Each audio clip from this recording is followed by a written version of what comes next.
हम ही कर रहे हैं। चिंता मत करो। जो भाइयों भैया थोड़ा पीछे हो जाओ। गए हो क्या? तो एक बार जोर से नारा लगा, बोलो जय जय जय भीम। पीछे वाले नहीं लगा रहे, इधर वाले नहीं लगा रहे हैं। मुट्ठी बंद करना, मुट्ठी एकता का प्रतीक होती है। और जोर से बोलना, जय जय जय जय जय भीम, जय जय जय जय जय भीम। देखो साथियों, कार्यक्रम बहुत लंबा चल गया, इसलिए मैं लंबा नहीं बोलूंगा, लेकिन कुछ जरूरी चीजें कहना बहुत जरूरी है आपके बीच में। हमारे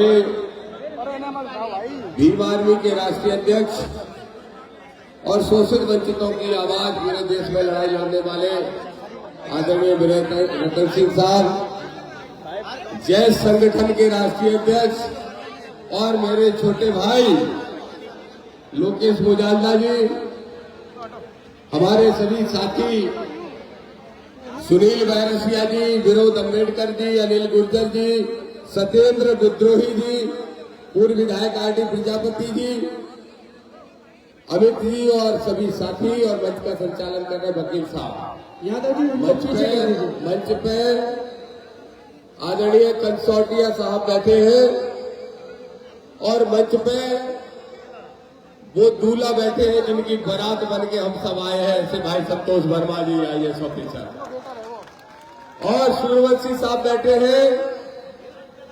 हम सब साथियों के सामने दो तीन बातें करने के लिए आपके बीच में आए हैं भाइयों। वैसे तो सारी बातें आ गई, और हमारे अच्छे वक्ता लोकेश ने सारी बातें आपके बीच में रख दी। दत्तू मेड़े जी और सब साथी भी आए हैं बुरहानपुर से चल के। मैं एक ही बात कहना चाहता हूं मेरे भाइयों, देखो हम यहां आए क्यों? मनुवादी बड़े चिंतित हैं, आज क्या हो रहा है भोपाल में। मैंने कहा पंगा तो तुम्ही ने लिया है, अब तो जब एक IAS ऑफिसर सामाजिक समरसता की बात करते हुए रोटी बेटी के व्यवहार की अगर वकालत कर दे तो कहते हो फरसे से गला काट लेंगे। कोई कहता है गर्दन काट दो, कोई कहता है पैर काट दो।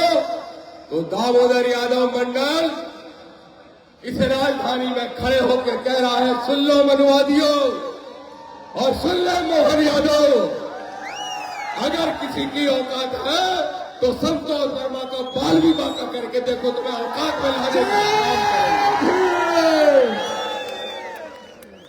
मुझे मीडिया ने घेरा अगले ही दिन, दामोदर जी संतोष वर्मा के बयान को कैसे देखते हो? मैंने कहा देखो भाइयों, रोटी बेटी के व्यवहार में आपको कोई बुराई है? बोले नहीं, उसमें बुराई नहीं है। ये पुलिस प्रशासन, उन्होंने कहा कि जब तक बेटी दान ना दे दे तब तक संबंध नहीं माने जाएंगे। मैंने कहा देखो, कौन सा हिंदू यहाँ पर ऐसा है जो बिना कन्यादान के ब्याह करता है? बोले कोई नहीं। मैंने कहा कौन सा रिश्ता ऐसा है जो संबंध में नहीं बनता? बोले कोई नहीं।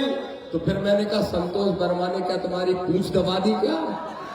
फिर संतोष वर्मा ने क्या गलत बोल दिया? और मैं आपसे कहता हूं भाइयों, जब संतोष वर्मा जी और आजाद के ऊपर हमला चालू हुआ और आजाद समाज पार्टी ने, भीम आर्मी ने, OBC महासभा के लोगों ने, हमारे बड़ी संख्या में आए नौजवान साथी जैस के लोगों ने जब आवाज लगाई तो मनुवादी घबरा गए। अभी भी समझा रहा हूं मनुवादियों, सुधर जाओ, सुधर जाओ। ये तो एक आवाज पे आए हैं, लेकिन ये तो फिल्म का टेलर है, टेलर। भैया मोबाइल थोड़ा साइड में कर लिया, साइड में मोबाइल चाहिए। और अगर अभी भी नहीं सुन रहे तो फिल्म दिखाएंगे और ऐसी दिखाएंगे। हमारे साथी कह रहे थे बैरसिया जी कि विधायक बन के दामोदर जाएंगे। अरे बात दामोदर की नहीं है, जो SC ST OBC के लोगों का समुदाय यहाँ इकट्ठा हुआ है। हम विधायक बन के नहीं, हम श्यामला हिल में जाएंगे और मोहन यादव की कुर्सी पे काबिज होने का काम करेंगे। बोलो तैयार हो?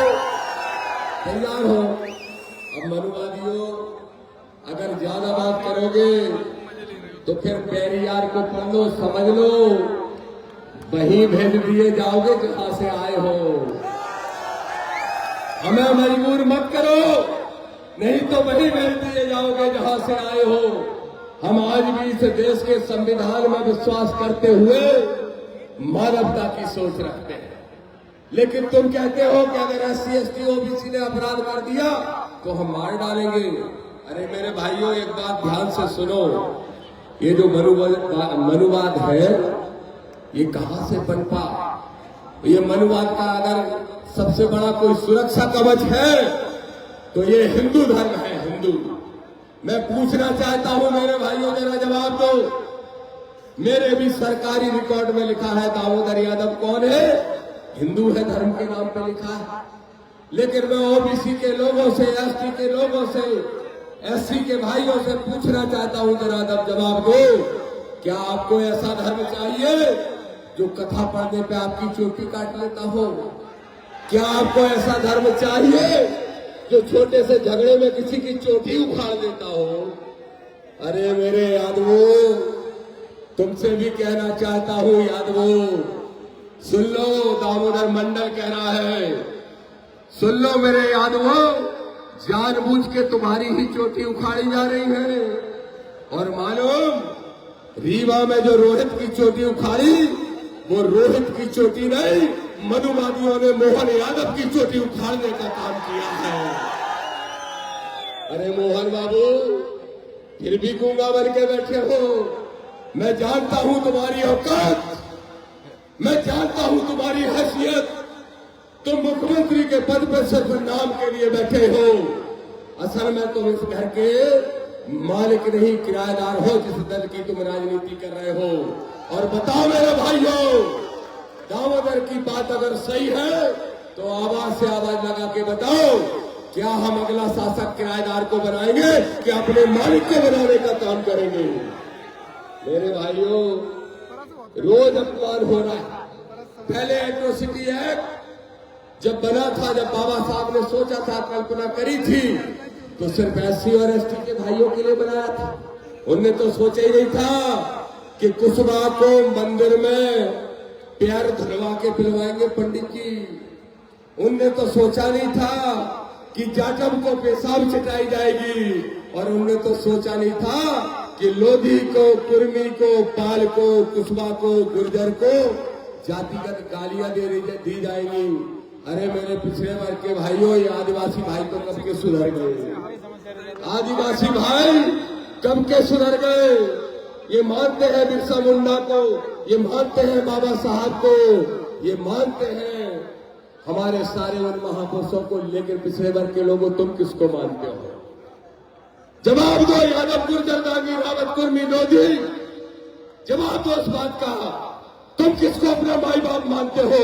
अरे मेरे पिछड़े वर्ग के भाइयों, जब तक मंदिर के घंटे से बाहर नहीं निकलोगे, जब तक स्कूल की घंटी नहीं पकड़ोगे, और जब तक बाबा साहब का सम्मान नहीं करोगे, तब तक जूते खाओगे, चोटियां उखड़वाने का काम करते रहोगे। इसलिए कहने आया है दामोदर यादव, किसी आदिवासी भाई पे पेशाब कर दी चुनाव के पहले, आदिवासी भाई पे पेशाब कर दी।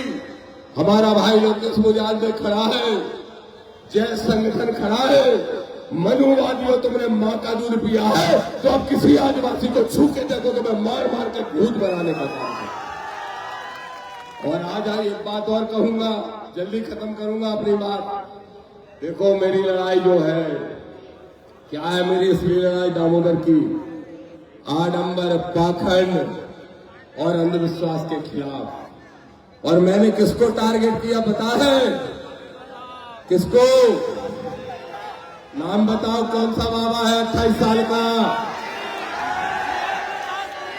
कौन सा पर्ची वाला बाबा? देखो, छतरपुर में एक दुकान खोल के बैठा है, दुकान, आडंबर की दुकान, पाखंड की दुकान, और कहता है हम पूरी दुनिया का इलाज पर्ची से कर देंगे। अबे नालायक 28 साल के लड़के, अगर तेरे चमत्कार में तेरी दम होती तो दिल्ली से यात्रा में निकला और दूसरे दिन मुंह में थर्मामीटर लगा के क्यों बैठा था? खुद बीमार हो गया तो उसके मुंह में बुखार चेक करने वाला थर्मामीटर और दाहिने हाथ में बीपी चेक करने की मशीन। मैंने तुरंत कहा, क्यों डॉक्टर को बुला रहा है? थोड़ा गोबर खा ले, थोड़ा गौमूत्र पी ले, अपने आप ठीक हो जाएगा। नहीं, लेकिन गौमूत्र तुमको पिलाएंगे मेरे पिछड़े वर्ग के लोगों, और इसलिए पिलाएंगे ताकि तुम शिक्षा जैसी शेरनी का दूध ना पी सको। मेरे भाइयों, तुम्हें जगाने के लिए आया है तुम्हारा भाई दामोदर। कब तक जिएगा? मर जाएगा किसी दिन दामोदर, मर जाएंगे किसी दिन विनय रतन, मर जाएंगे किसी दिन लोकेश मुजाहिद, सुनील बैरसिया, मर जाएंगे मेरे भाई चंद्रशेखर आजाद। तुम कब जागोगे? रोते रहोगे, मूर्तियां लगाते रहोगे और बाद में फोटो चढ़ाते रहोगे। मेरे भाइयों, जाग जाओ। 2028 में इसी भोपाल में नीला झंडा गाड़ के बाबा साहब का संविधान लागू करने का काम करना है और अपनी सरकार बनाने का काम करना है। एक और बात कह के अपनी बात समाप्त करूंगा। धीरेन्द्र शास्त्री तो जैसा है सो है, उसका एक गुरु है। गुरु ने टकला तो बहुत छोटा सा है, उत्तराखंड का है, चाहे जब लेंगे उसको, चिंता मत करो। एक गुरु है उसका, ऐसे ऐसे करता है, ऐसे ऐसे, देखा? उसकी ट्यूबलाइट खराब है, बोलो खराब है। कभी तो कहता है कि पत्नी इंजॉयमेंट का साधन है, बस इंजॉय कर लो पत्नी से। अबे नालायक, तूने शादी नहीं की, तुझे कैसे पता पत्नी इंजॉयमेंट का है कि नहीं? इसका जवाब दे सकता है क्या? जब तूने शादी नहीं की तो तुझे पत्नी का एंजॉयमेंट कैसे पता? और दूसरा सवाल, लोग कहते हैं संतोष वर्मा ने बच्चियों का, महिलाओं का अपमान कर दिया। संतोष वर्मा सामाजिक समरसता की बात करे तो अपमान, और वो अंधाचार जब इस देश की नारी शक्ति को मनोरंजन का साधन बताता है। उसका ही शेष धीरेन्द्र शास्त्री कहता है प्लॉट खाली है, अगर सिंदूर नहीं भरा है तो कब्जा कर लो। ये महिलाओं के बारे में बोलता है। और कल क्या कह रहे हैं? एक देवकी नंदन नाम का कोई नया नालायक आया है मार्केट में, आया है। मालूम क्या कह रहे? बोले हमारे बच्चे तो शारीरिक संबंध बनाने की जरूरत नहीं, हम मंत्रों से ही पैदा करते हैं। मैंने कहा कैसे करते हैं भाई? ये मंत्रों से बच्चे कैसे पैदा करते हैं? बोले हम जंगल में रहते थे, तपस्या करते थे, टाइम ही नहीं मिलता था घर जाने का। तो दामोदर पूछ रहा है देवकी नंदन तुझसे भी और धीरेन्द्र शास्त्री तुझसे भी, ईमानदारी से बताओ मंत्र से ही पैदा हुए कि कहीं और से पैदा हुए? क्योंकि मंत्र से पैदा कोई नहीं हो सकता है, आप भी जानते हो, विज्ञान भी जानता है। इसलिए दामोदर यादव कहने के लिए आया, मेरे भाइयों, मेरे ओबीसी के भाइयों, अपमानित होना बंद कर दो। ठीक कहा लोकेश ने, जब दलित पे आपत्ति आए तो पिछड़ा लड़े, और जब पिछड़े पे संकट आए तो आदिवासी लड़े, और कोई आदिवासी को अपमानित करे तो तीनों भाई एक साथ ऐसे खड़े हो जाए जैसे आज खड़े हैं। ये शपथ लेके जाओ, एक कसम खा के जाओ मेरे भाइयों। मैं आपसे कह रहा हूं, इंदरगढ़ की सभा में, संसद के अंदर शोषित वंचितों की आवाज हमारे भाई चंद्रशेखर आजाद जी ने कहा। क्या कह रहे हो? संतोष वर्मा को मारोगे? कितने संतोष वर्मा मारोगे? हर घर से संतोष वर्मा दामोदर मंडल निकलेगा। और मैं तो कह रहा हूं इस राजधानी में खड़े होके, मोहन यादव दामोदर अम्बेडकरवादी यादव है और तुम मनुवादी यादव। और अम्बेडकरवादी की जब मनुवादी से लड़ाई होगी तो मोहन हारेगा, आपके दम पे आपका बेटा दामोदर जीतेगा और आडंबर पाखंड को हराने का काम करेगा। बस यही बात कह के एक लास्ट बात कहता हूं। अभी ओबीसी का आंदोलन भी अनिल गुर्जर जी और सब साथी करने वाले हैं। मैं उनसे पूछना चाहता हूं, मेरे भाइयों बताओ जरा, ओबीसी को 13% होल्ड हटाने की बात हो रही है। हम भी फेवर में हैं, हम भी फेवर में हैं कि 13% होल्ड हटना चाहिए। लेकिन वकील साहब, ठाकुर साहब बैठे हैं यहाँ जो संचालन कर रहे हैं, ये हाईकोर्ट में लड़ाई भी लड़ रहे हैं। मैं ही पूछना चाहता हूँ ओबीसी के भाइयों, बताओ भिखारी हो कि मालिक हो? मालिक हो तो झोली फैला के काय मांग रहे? जिसकी जितनी संख्या भारी उसकी उतनी। तो 52% से कम पे समझौता ओबीसी नहीं करेगा। इसलिए हमारे अनिल गुर्जर और सब साथियों से कहूंगा कि जब लड़ाई लड़ने बैठो 30 तारीख को तो 52 की मांग करना और 13% होल्ड हटाने की मांग करना। आखिरी बात और कसम दिला दूंगा आप सबको, बोलो बाबा साहब की स्टेच्यू ग्वालियर हाईकोर्ट में कौन कौन लगवाना चाहता है? हाथ उठाएगा, जरा मीडिया वाले रिकॉर्ड कर ले। ग्वालियर हाईकोर्ट परिसर में हमारे माई बाप, हमारे संविधान के निर्माता बाबा साहब डॉक्टर अम्बेडकर की मूर्ति लगाने की हम आज शपथ लेते हैं। सुन ले मोहन यादव की सरकार, 14 मार्च के पहले या तो खुद मूर्ति की स्थापना कर दे, नहीं तो आजाद समाज पार्टी, भीम आर्मी, जय संगठन, ओबीसी महासभा सहित सारे साथी जाके ग्वालियर हाईकोर्ट में खुद बाबा साहब की मूर्ति लगाने का सहमत हो? सारे सहमत हो? बोलो शपथ लेते हो कि नहीं लेते हो? और आखिरी में एक बात और कह के अपनी बात समाप्त करता हूं मेरे भाइयों। ये जो बड़े दलों की बात हो रही है, मैं किसी दल का नाम नहीं लूंगा, सब दल के लोग बैठे होंगे शायद। क्यों प्रजापति जी, विधायक जी, सब दल के लोग बैठे हैं क्या यहाँ? बड़े दलों के भी बैठे हैं? अच्छा चलो, ऐसे नहीं पूछता, ऐसे पूछ लेता हूं, चोर चोर मौसियाते भाई हैं वो भी बैठे हैं क्या? नहीं। मैं क्यों कह रहा हूं, जब धीरेन्द्र शास्त्री गैर संवैधानिक यात्रा निकालता है सत्ता के संरक्षण में, तो मुख्य विपक्षी दल चुप रहता है। जब बाबा साहब की स्टेच्यू नहीं लगती तो मुख्य विपक्षी दल चुप रहता है। जब आदिवासी के सिर पर पेशाब की जाती है, जब कुशवाहा को पैर धुल के पिलाया जाता है, जब जाटव को पेशाब पिलाई जाती है, जब यादव की चोटी उखाड़ी जाती है, तब मुख्य विपक्षी दल चुप रहता है। तो हम बनेंगे मुख्य विपक्ष और हम ही बनेंगे सरकार। हम सब मिलकर बनाएंगे इस मध्य प्रदेश में नई सरकार, ये कहने के लिए आए हैं। मैं अपनी बात को समाप्त करूंगा, बस इतना कह के, बड़े दल के लोगों ने, किसी ने कह दिया, बोले हिंदू धर्म के खिलाफ उसने बयान दे दिया। दामोदर यादव भी यहां ऐलान करता है, ए मनुवादियों, जिस धर्म की बात करते हो वो तुम्हारे बाप का धर्म है। तुमने बनाया है अपनी जाति का वर्चस्व बनाने के लिए, तो दामोदर आज से ऐलान करता है। 6 दिसंबर को दामोदर ने बाबा साहब के परिनिर्वाण दिवस पे ऐलान किया था कि दामोदर यादव की जगह दामोदर मंडल लिखेगा। लेकिन आज दामोदर यहां खड़े होकर ऐतिहासिक जगह पे कह रहा है, सुन ले मोहन यादव मनुवादी और गुलाम मोहन यादव मनुवादी, मनुवादियों का गुलाम मोहन यादव सुन ले, कहता है अम्बेडकरवादी दामोदर यादव, अगर हिंदू धर्म की पहचान ओबीसी एसटी का अपमान करने की है तो दामोदर ऐसे हिंदू धर्म को छोड़ने के लिए तैयार है।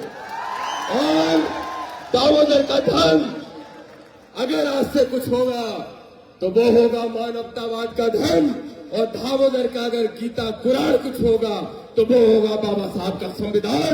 जय भीम, जय भारत। आप सभी को बहुत बहुत धन्यवाद।